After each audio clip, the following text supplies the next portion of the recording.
ఒక తండ్రి నిశ్శబ్ద త్యాగం. ఒక చిన్న పిల్లాడు స్కూల్ నుండి ఇంటికి వచ్చాడు. అతని చేతిలో ఒక ఫీజు నోటీసుంది. అతను తన తండ్రి దగ్గరకు వెళ్ళి మెల్లగా అడిగాడు, నాన్నా, టీచర్ రేపటికి ఫీజు తీసుకురమ్మన్నారు. తండ్రి ఆ నోటీస్ చూసి కాసేపు మౌనంగా నిలబడ్డాడు.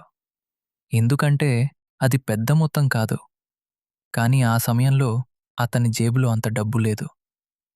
ఆ రాత్రి పిల్లలు నిద్రపోయిన తర్వాత తండ్రి బయటికి వెళ్ళాడు.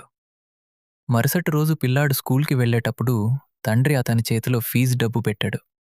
పిల్లాడు ఆనందంగా వెళ్ళిపోయాడు. కాని అతనికి తెలీదు, ఆ డబ్బు కోసం తండ్రి తన పాత గడియారం అమ్మేశాడు.